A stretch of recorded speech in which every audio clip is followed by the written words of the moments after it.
आज की इस कड़ी में हम राष्ट्रवादी और शिक्षाविद साधु वासवानी को याद करते हैं, जिनका जन्म 25 नवंबर 1879 को हुआ था। महात्मा गांधी के असहयोग आंदोलन के शुरुआती समर्थक वासवानी ने कई प्रतिष्ठित कॉलेजों के प्रिंसिपल के रूप में काम किया और बाद में मीरा मूवमेंट इन एजुकेशन के माध्यम से शिक्षा को फिर से परिभाषित किया।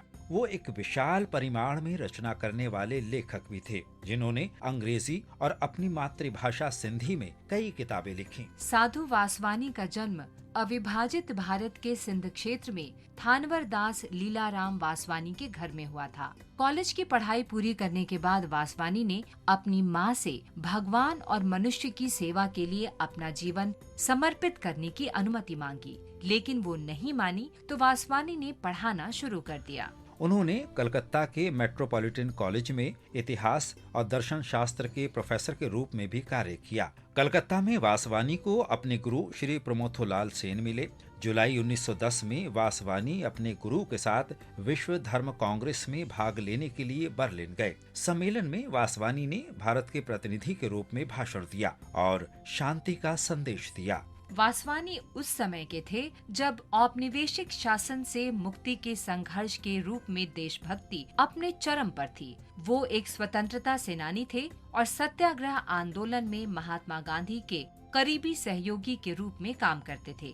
उन्होंने देश के युवाओं को मातृभूमि की सेवा में स्वयं को समर्पित करने के लिए प्रेरित करने वाली कई पुस्तकें लिखी। इनमें शामिल हैं builders of tomorrow, my Motherland और इंडिया अराइजन। उन्होंने स्वतंत्रता आंदोलन को औपनिवेशिक शासक को सत्ता से बेदखल करने के अलावा अन्य रूप में भी देखा। उनके लिए इसमें भारत का आध्यात्मिक उत्थान भी शामिल था, ताकि जनता को गरीबी की बेड़ियों से मुक्त किया जा सके और प्रत्येक मानव गरिमामय जीवन व्यतीत कर सके। साधु वासवानी अपने समय से बहुत आगे थे। जब देश ब्रिटिश राज से आजादी के लिए संघर्ष कर रहा था और महिलाएं घर तक ही सीमित थीं, तब उन्होंने महिलाओं के उत्थान और चरित्र निर्माण में योगदान करने वाली एक आदर्श और विश्व स्तरीय शिक्षा की बात की। 1933 में मीरा स्कूल फॉर गर्ल्स का उद्घाटन हुआ और इस स्कूल ने मीरा मूवमेंट इन एजुकेशन की आधारशिला रखी। साधु वासवानी 16 जनवरी 1966 को 86 वर्ष की आयु में दुनिया को छोड़कर चले गए।